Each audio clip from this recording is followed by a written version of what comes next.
la croissance de l'Église, la croissance de chaque enfant de Dieu, la croissance de chaque famille, la croissance dans tous les aspects de nos vies.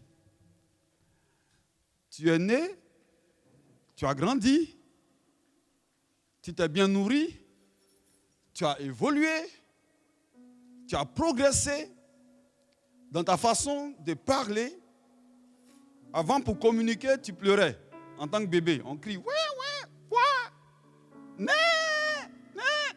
Ça, c'est quand tu étais bébé, tu communiquais ainsi. Mais après, tu as parlé. Tu t'es exprimé. Lorsque tu voulais les choses, maman, papa, tu as commencé à dire tes premiers mots. Et aujourd'hui, tu ne fais plus la même chose. Ce n'est pas la même façon de communiquer. Tu communiques maintenant aisément. Pourquoi? Parce que tu as grandi. Tu es devenu mature. Et c'est ce que nous sommes en train d'étudier. Nous devons croître. Et nous avons vu ensemble la croissance spirituelle. Il est important, lorsque je suis venu dans la maison aussi du Seigneur, il y a eu ce qu'on appelle la nouvelle naissance. Donc tu es né également en Christ. La Bible dit, lorsque nous sommes nés en Christ, nous sommes enfants de Dieu.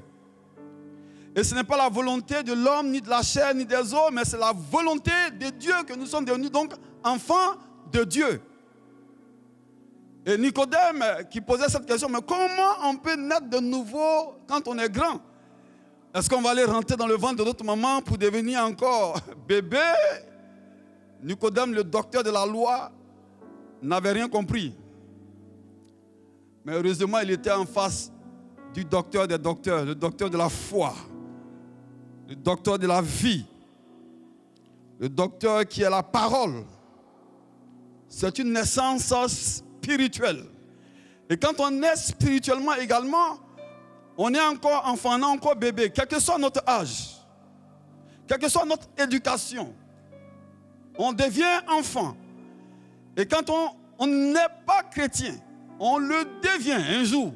Même si ton père est pasteur, ta mère est prophétesse, un jour tu connaîtras le Seigneur. Et ce jour-là, tu seras né de nouveau. Si quelqu'un n'a pas encore rencontré le Seigneur, il n'est pas encore né de nouveau, même s'il vient à l'église. Le fait de venir à l'église ne fait pas de toi un enfant de Dieu. Mais c'est le jour où tu vas rencontrer le Seigneur, où tu vas pleurer sur tes péchés. C'est là va commencer ton premier pas. Là, tu vas commencer à dire, oui Seigneur, j'abandonne tout comme on a chanté tout à l'heure pour toi. Et si tu n'as pas encore expérimenté cela, tu n'es pas encore enfant de Dieu. Ça commence quelque part. Même l'apôtre Paul, qui a été enseigné auprès de Gamaliel, un homme éminent, n'était pas encore né de nouveau jusqu'à ce qu'il rencontre Jésus sur le chemin de Damas. Pourtant, il était dans la maison de Dieu, dans la synagogue. Il était dans la présence de Dieu, devant les rabbins. Il était lui-même quelqu'un de très important au sein de sa communauté. Mais il n'avait pas encore connu le Seigneur.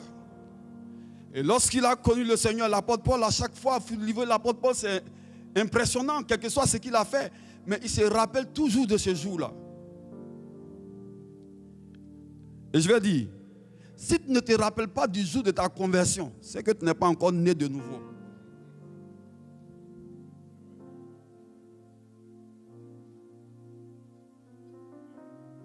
Parce que lorsque quelqu'un a rencontré Dieu, il sait véritablement qu'il a rencontré Dieu.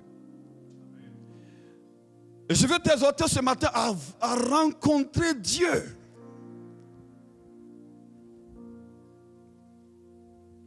As-tu rencontré Dieu? La Bible dit, lorsque nous rencontrons Dieu, nous devenons une nouvelle créature. Et voici, les choses anciennes sont passées. L'apôtre dit voici. Pourquoi voici? Voici parce qu'on peut voir. c'est quelque chose qu'on peut toucher, c'est quelque chose de palpable. Lorsqu'on vit avec toi, on peut savoir que tu es un enfant de Dieu désormais. Parce que tu refuses de marcher comme avant. Tu refuses de retourner à ce que tu as vomi. Lorsque quelqu'un est né de nouveau, c'est palpable, on peut le voir. Et à partir de cette naissance, tu vas faire aussi tes premiers pas dans le Seigneur. La Bible dit que tu vas te nourrir de lait spirituel, de la nourriture d'enfants. Mais au fur et à mesure, tu vas grandir. Et tu vas maintenant pouvoir entendre la nourriture solide. Quand quelqu'un n'arrive pas à entendre, certaines personnes ont dit, Jésus, tes paroles que tu as dit, c'est dur. Quand quelqu'un n'arrive pas à entendre les paroles solides, les paroles dures, les paroles difficiles, excusez-moi, c'est encore un bébé spirituel. C'est tout. Lorsqu'on est adulte spirituellement, on est capable d'encaisser les paroles que le Seigneur dit, même si c'est difficile à accepter. Mais c'est la vérité qui va nous dire. Je prie qu'il est ici, on parle de jeunes gens, d'enfants, de jeunes gens. On parle d'adultes, on parle de pères, mais on parle aussi de grands-pères. Je prie qu'il y ait ici non seulement des jeunes gens qui sont forts pour Dieu, mais qu'il y ait des adultes qui sont capables d'écouter, d'entendre la parole de Dieu et de l'accepter, malgré ça ne les va pas, ça ne va pas en fonction de leurs principes. Mais Dieu, lorsqu'il donne sa parole, c'est pour briser les principes qui ne sont pas de lui. C'est pour ça que la parole de Dieu est comme une épée. Lorsqu'elle vient, elle doit trancher. Elle doit trancher dans ton cœur quelque chose qui ne lui appartient pas. Si quelqu'un accepte, il aura une transformation véritable dans sa vie.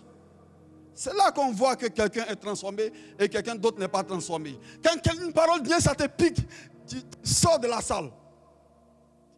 Ou bien tu fermes tes oreilles, tu dis ça, je ne vais pas entendre. Si tu veux entendre, Jésus dit que ceux qui veulent entendre. C'est ce que Jésus disait. Parce qu'il marchait avec ses disciples tous les jours. Et il voyait que quand il parle, il y a certains qui n'écoutaient pas. La vie de Jésus, c'était ça. Les gens voyaient les miracles. Ils étaient contents, ils venaient. Maintenant, quand il commençait à parler, certains n'acceptaient pas. Jusqu'à un moment donné, Jésus lui-même a endurci le cœur. Et puis il dit, ceux qui souhaitent entendre, qu'ils entendent. L'apôtre Jean aussi le dit, que ceux qui veulent entendre la parole de la prophétie, qu'ils entendent la parole de la prophétie. Et qu'ils grandissent avec cette parole. Ceux qui veulent grandir acceptent la parole de Dieu. Même quand ça va contre Dieu, le pasteur a prêché contre moi. Frère, je ne suis pas venu pour prêcher contre toi. Il y a quelqu'un qui veut entendre la parole de Dieu. C'est pour ça que je prêche.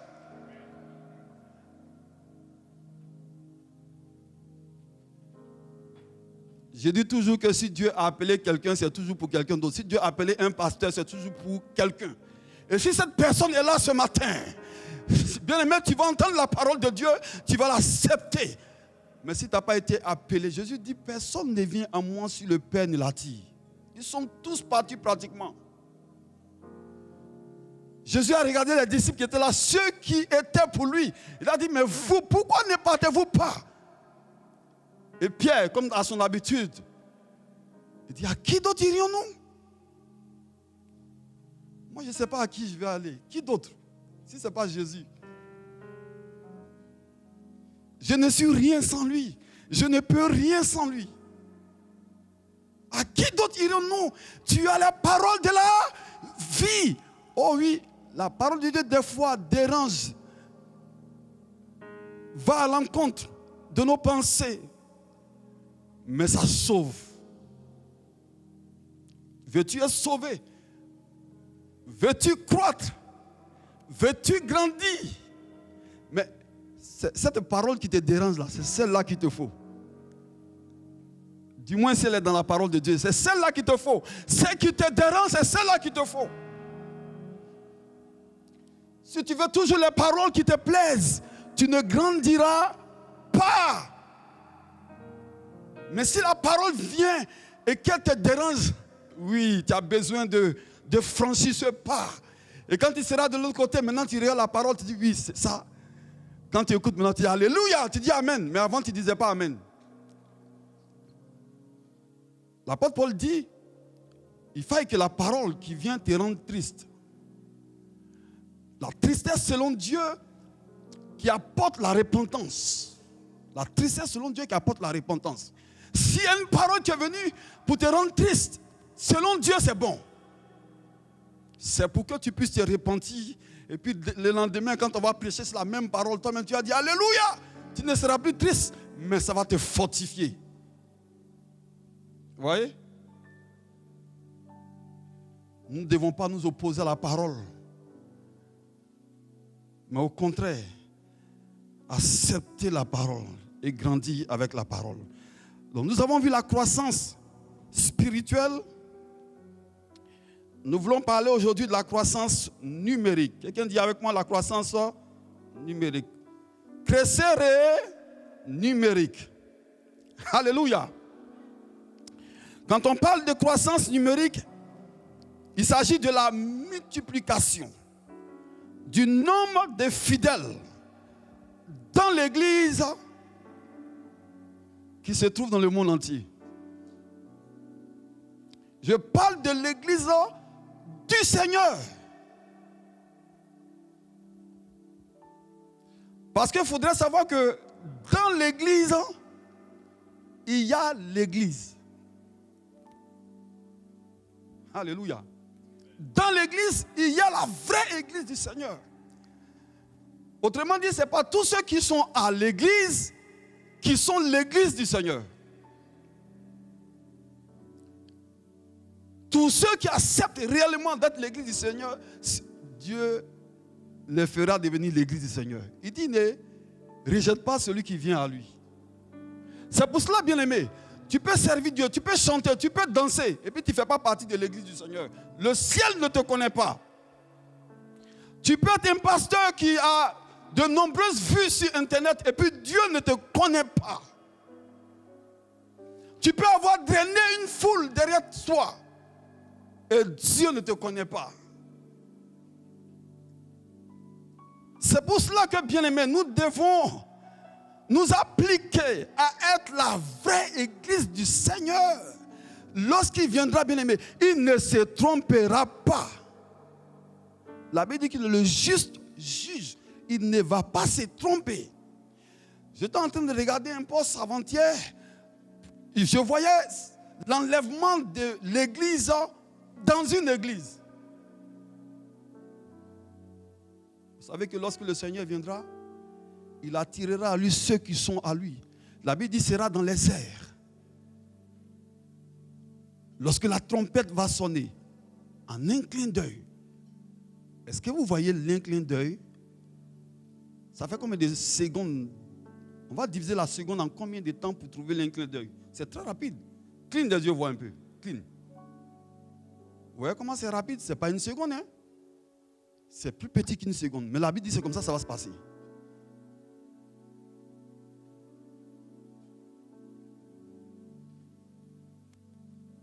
Takai. Le mot grec dit takai. En un clin d'œil. Tac. Le Seigneur sera sur les airs. Et ceux qui lui appartiennent, paf. Et c'était dans une église que je voyais ce film. Il y a des gens dans l'église qui sont restés. Il y a une dame qui allait saisir un monsieur pour dire, c'est à cause de toi. On forniquait ensemble, c'est à cause de toi. Le gars dit, laisse-moi. C'est à cause de toi aussi.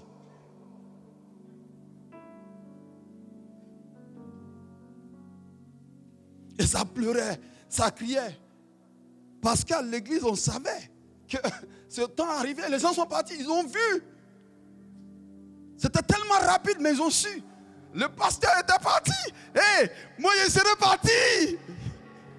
Ouh! Si ce jour arrive qu'on est ici avec Cabot, bien-aimé, tu ne me verras plus. J'ai la certitude de ça. En tout cas, je lutte pour ça. C'est pour ça que quelle que soit la parole qui vient, je sais qu'elle peut venir, elle est venue pour me sauver. Je dis, Seigneur, pardonne-moi. Je me répands. Je me répands. Et je rentre chez moi. Lorsque même je prêche, je rentre chez moi et dis, Seigneur, j'ai prêché ça, mais moi-même, aide-moi. Aide-moi. Je veux être sauvé. Dans l'église, il y a l'église. Et ce que le Seigneur voudrait, ce n'est pas la multiplication de la fausse église, de l'assemblant d'église. Ça ne l'intéresse pas. C'est la multiplication de la vraie église que le Seigneur veut. La multiplication des vrais enfants de Dieu. La multiplication en nombre, mais aussi en territoire, en implantation de vraies églises.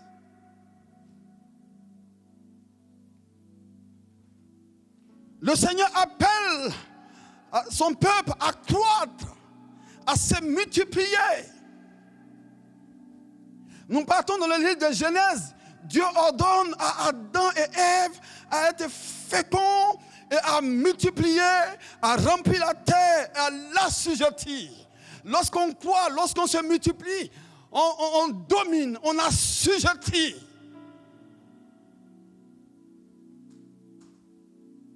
Lorsque tu crois spirituellement, tu as assujetti ta chair. Paul dit, je traite durement mon corps afin d'assujettir mon corps. Il dit, je tiens mon corps assujetti. Je disais à quelqu'un qui disait, mais j'arrive pas à me départir du péché. Il dit, mais tu penses qu'on n'a pas le même corps que toi? Les mêmes envies que tu as, nous aussi on a ça aussi. Parce qu'on est encore dans la chair. C'est qui est spirituel jusqu'à... On n'est pas esprit, je veux dire. On sera dans un corps incorruptible plus tard, lorsque le Seigneur viendra. C'est-à-dire, on sera transformé. Oh, j'aime bien ça. On sera transformé.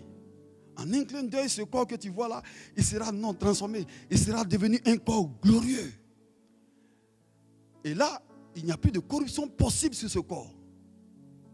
Mais tant que nous sommes encore dans cette chair-là, le péché va toujours être à nous tenter. La chair sera tentée. On a les mêmes tentations que tout le monde. Ne viens pas t'excuser ici pour ta tentation. Ah non, j'ai été tenté, je suis tombé, je ne sais pas comment faire. Jésus te donnera la force si toi-même tu le veux.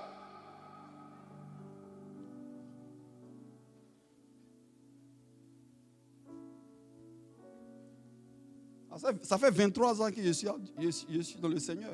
Tu ne vas pas venir me mentir pour dire non, je ne peux pas tenir. Et si on est dans la chair, on ne peut pas tenir. C'est faux. Ça fait 23 ans. La seule femme que j'ai connue là, c'est là. 23 ans. J'étais un homme à femme avant.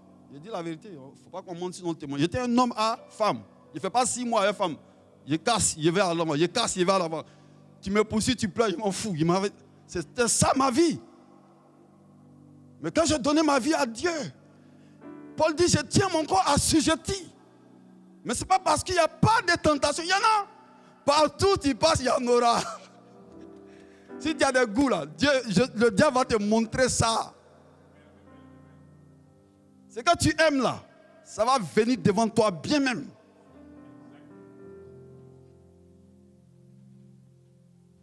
Mais Paul dit fuis, fuis l'impudicité, fuis. On ne résiste pas à l'impudicité, on fuit. Comment tu as fait jusqu'à tu as pris tes DP? Tcha. Vous êtes dans une chambre là-bas, tu dis non, je ne savais pas. Il m'a violé. Ah bon? Tu allais faire quoi dans la chambre là-bas? Et en plus, le gars il a payé l'hôtel, toi tu es dans l'hôtel que lui-même il a payé. Tu allais faire quoi là-bas? Quel était ton plan? Le Saint-Esprit t'a averti et tu es parti quand même. Et à partir du moment Ce matin, le Saint-Esprit m'a encore parlé par rapport à ça. À partir du moment où quelqu'un chute pour la première fois, il est difficile de se relever. C'est pour cela, ne tombe pas. Lutte pour ne pas tomber. Pour ne pas tomber la première fois, lutte. Et force-toi. C'est là que le combat, c'est là que tu peux remporter la victoire. À partir du moment où tu tombes, c'est difficile. Après, mais ça devient comme une attirance, c'est difficile.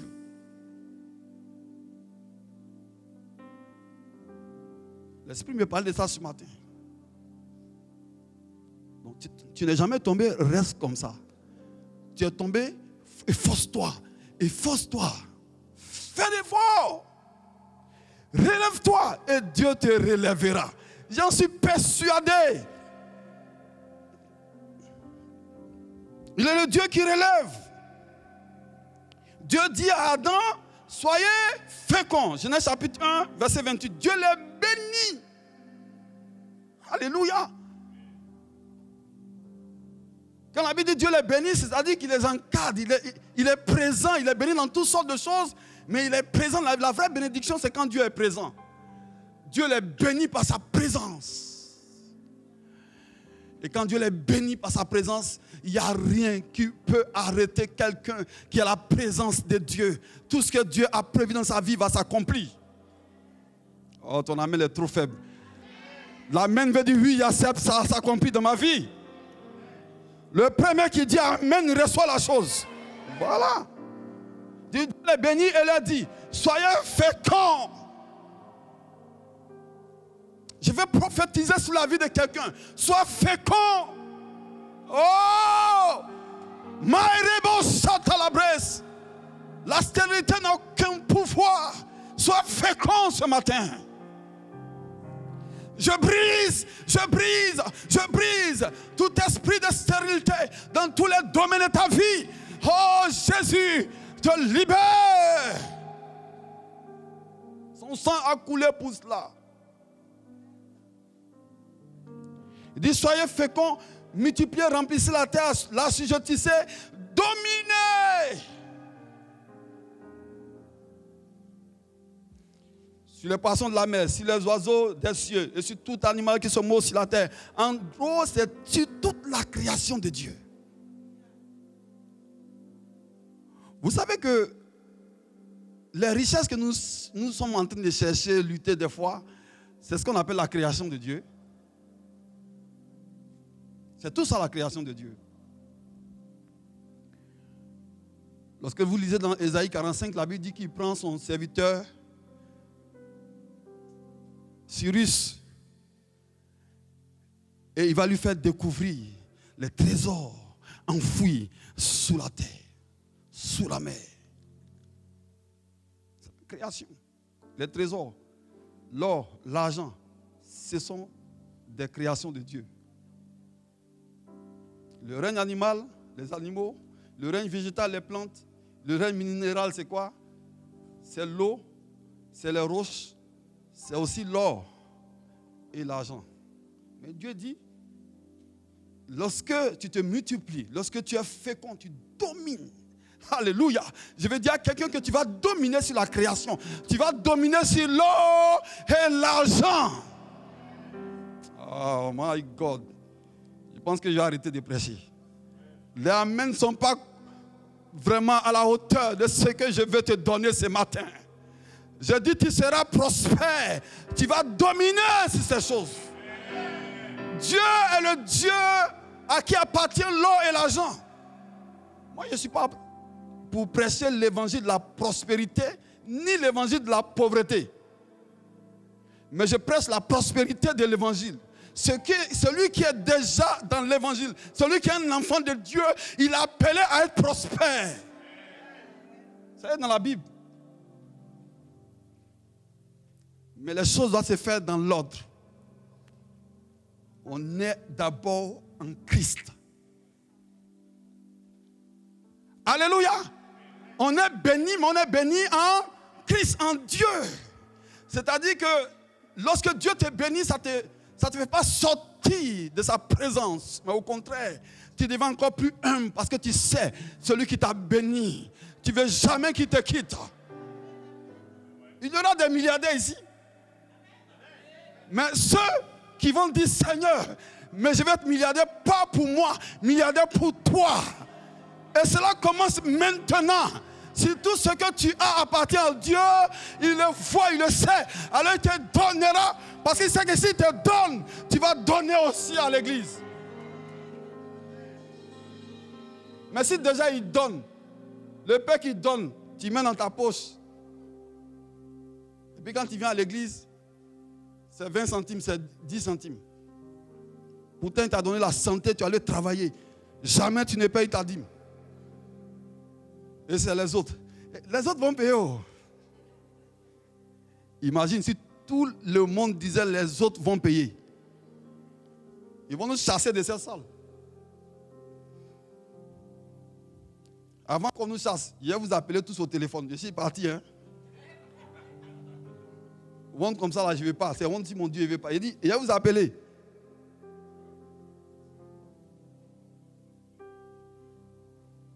Il a dit, Francky. Je sais. Nelson, je suis parti. Avant que ça n'arrive. Vous allez venir un dimanche, si on dit le pasteur, il est parti.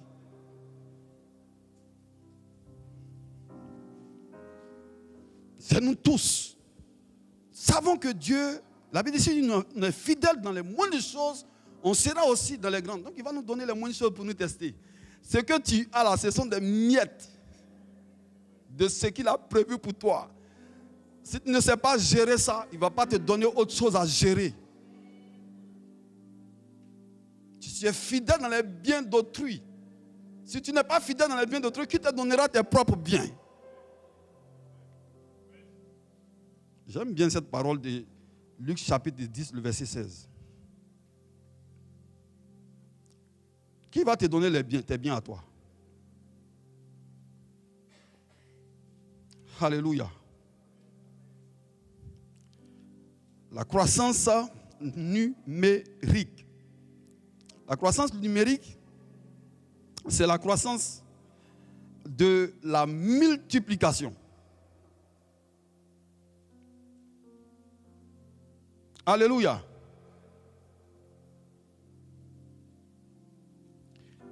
C'est pour ça que Dieu dit à Adam, multipliez-vous. Il n'a pas dit à Adam, additionnez-vous.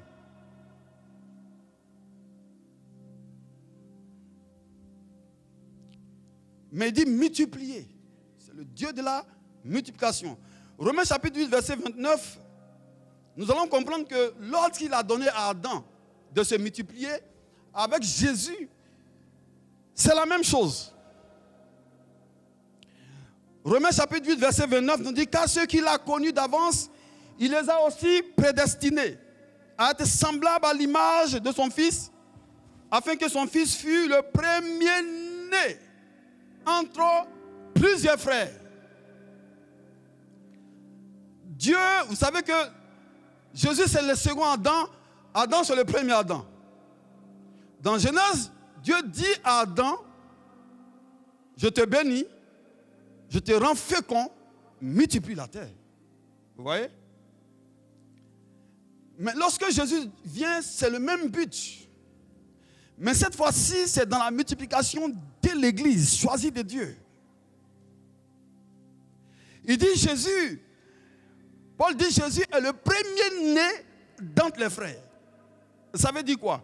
Ça veut dire premièrement que Jésus est venu pour révéler une famille. Dieu est le Père et le premier-né de cette famille, c'est Jésus-Christ. S'il est le premier-né, et la Bible dit entre plusieurs, c'est-à-dire que le but de Dieu, le programme de Dieu, c'est qu'après Jésus, il y ait plusieurs autres petits frères qui font partie de la même famille. Est-ce que tu sais que tu fais partie de la famille de Dieu?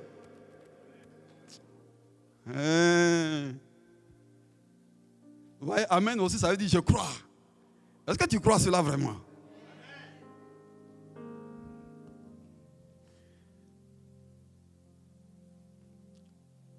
Nous allons voir que Bon, on continue d'abord. On va arriver là-bas.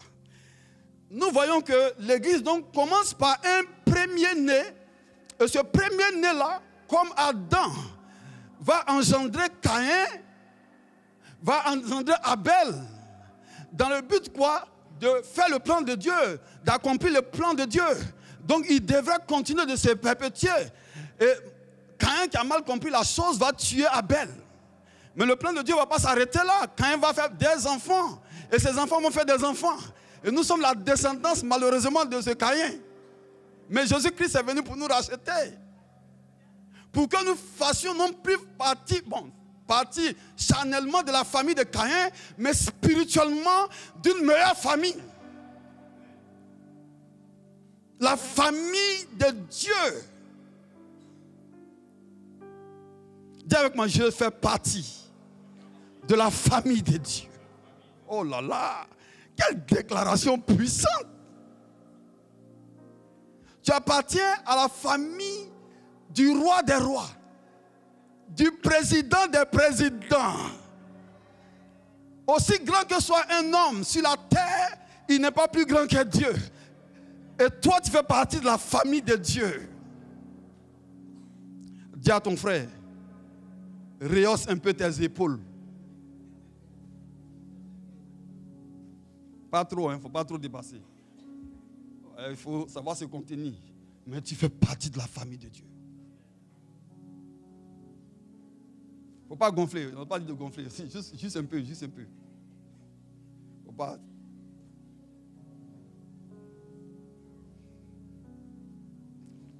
Jésus-Christ est notre grand frère, le premier-né de cette famille.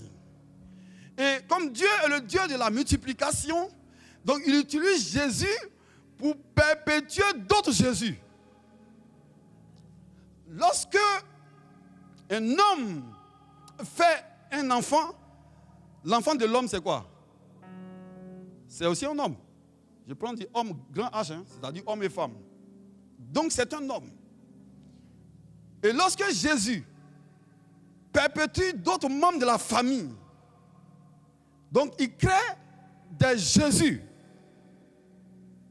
Nous sommes donc de la race de Jésus, le Fils de Dieu. Nous sommes de la race du Fils de Dieu. Mais la Bible dit que Jésus est co-héritier de Dieu, mais nous sommes aussi co-héritiers avec Christ. Pourquoi? Parce que nous sommes les frères de Christ. L'héritage que Dieu a donné à Christ, nous le recevons également. C'est pour ça que la Bible dit, là où il sera, là où il est, pardon, nous serons là-bas aussi.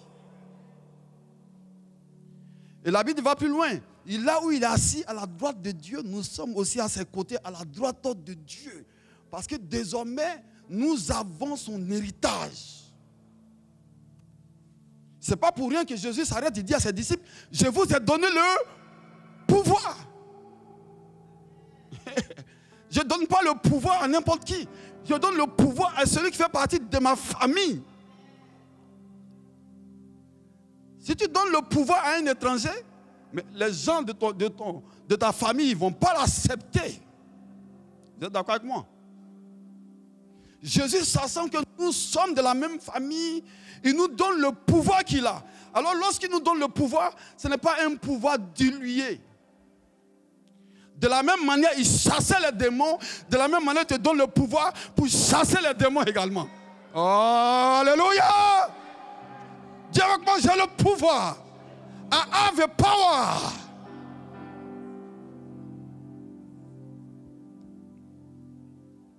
Dieu est le Dieu de la multiplication et non de l'addition. Et surtout pas de la division. Dieu a horreur de la division. Mais le Dieu de la multiplication. Lorsque c'est la multiplication, c'est plus rapide. Il y a plus de personnes que la division et que l'addition. Prenons l'exemple de quelqu'un qui gagne 10 personnes au Seigneur. Il gagne 10 personnes au Seigneur. Et les personnes qu'il gagne ne gagnent pas d'autres personnes. Donc vous voyez l'image, c'est un arbre comme un arbre généalogique. Il est là au sommet et il gagne 10 personnes par des branches. Si les autres ne produisent pas, et que c'est lui encore qui va gagner une 11e personne, une 12e personne, vous voyez que c'est un système d'addition. Mais imagine que cette même personne qui est au-dessus de la pyramide gagne 10 personnes. Là, lorsqu'il a gagné 12 personnes, ça fait 13. Ils sont que 13. Mais si une personne gagne 10 autres personnes, et que les 10 autres personnes gagnent encore 10 autres personnes, on est dans le système de la multiplication. D'une personne, au lieu d'avoir 13, on passe à 121 personnes. C'est pour vous dire la rapidité de la multiplication. Je veux dire à quelqu'un que Dieu voudrait te multiplier. La croissance que Dieu veut faire dans ta vie, ce n'est pas une addition. C'est pour que un matin tu te lèves et les choses ont complètement changé. Ta vie a été complètement bouleversée. Et toi-même tu ne comprends rien. Parce que le Dieu de la multiplication est entré dans ta vie pour multiplier les choses. De 1, il ne passe pas à 13. De 1, il passe à 121 personnes. De 121 personnes, il passe à 1 million de personnes. Parce qu'il est le Dieu de la multiplication. Ce qu'il veut faire dans ta vie est si grand.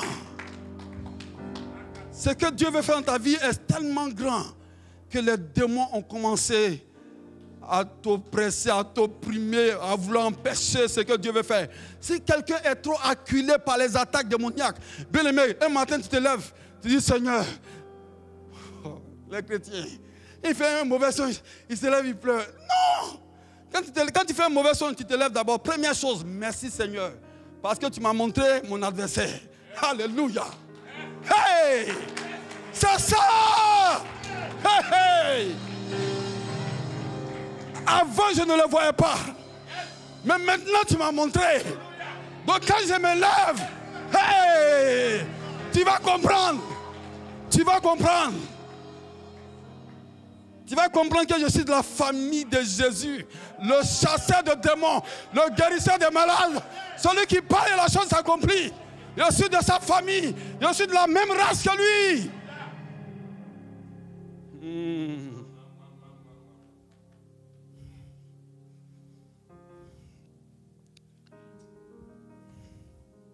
Quand Dieu dit à l'homme de se reproduire, il ne le dit pas comme ça. C'est comme si tu as un père, tu ne donnes pas les moyens à tes enfants, puis tu dis faites. Ils vont faire ça comment? Tu leur donnes les moyens. Quand Dieu dit à l'homme de se reproduire, il sait ce qu'il a déposé en l'homme.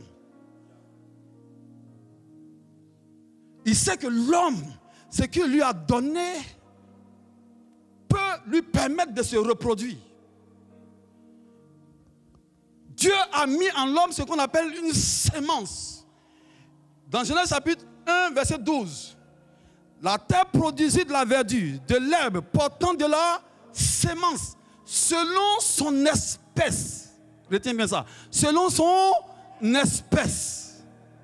Donc quand Dieu crée le manguier, il ne crée pas là-bas la mangue, il crée le manguier. Mais il met dans le manguier une sémence qui est capable de reproduire une autre mangue. Et si vous avez remarqué, le manguier ne produit pas seulement une seule mangue par an. Il produit des centaines de mangues. Et les centaines de mangues sont donc potentiellement, ils ont potentiellement une sémence. Il y a une sémence dans chaque mangue qui est capable de produire encore un autre manguier, qui est capable encore de reproduire, de reproduire, de reproduire et de reproduire.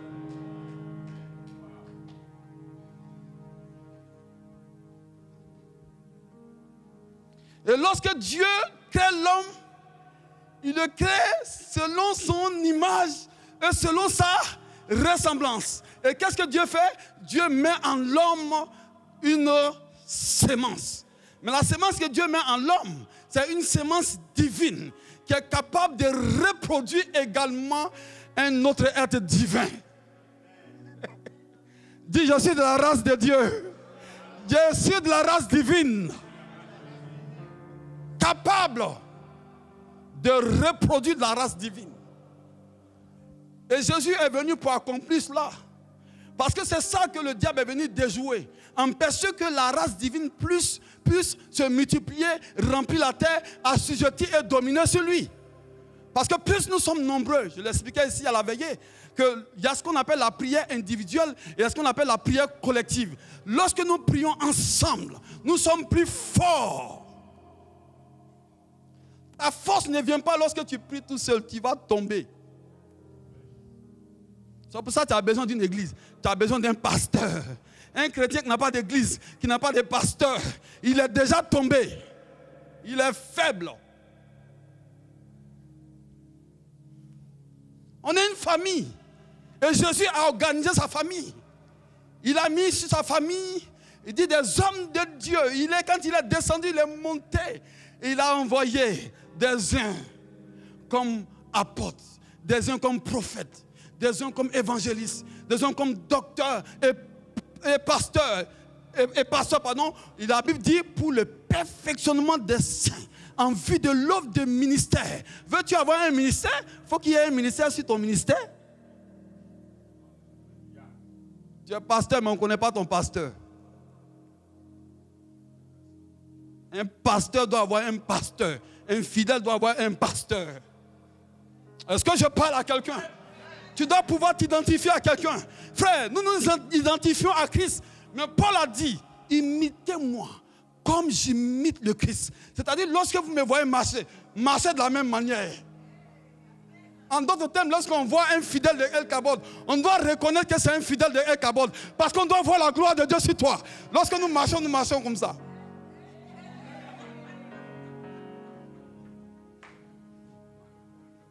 Ta démarche doit être reconnue en tant qu'un enfant de Dieu de El Kabod. Parce que la sémence de Dieu est en toi. La sémence de la gloire de Dieu. Parce que El Kabod, le El veut dire Dieu et Kabod veut dire gloire. Le Dieu de gloire est dans cette église. Le Dieu de gloire est dans cette église. Ah!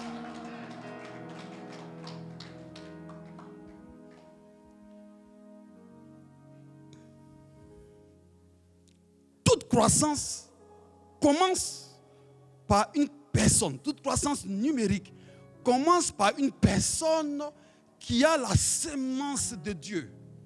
Toute croissance de l'église. Toute croissance numérique d'une église commence par quelqu'un qui a la sémence de Dieu. Il n'y a aucune multiplication dans une église lorsque la sémence de Dieu n'est pas là. Pour que la sémence puisse apporter et se multiplier, il faut que cette sémence soit productive. Vous savez, on peut avoir une sémence et puis la sémence est morte.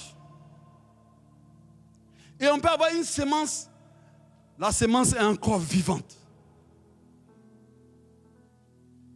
Selon Dieu. Si elle est vivante selon Dieu, elle va finir par se multiplier. Je veux qu'on arrête là ce matin et on va prier. Merci.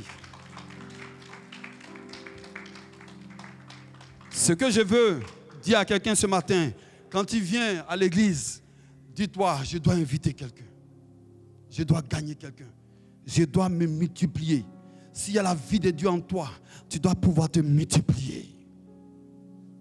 Te reproduire. Il y a beaucoup de choses à dire. On verra le dimanche prochain.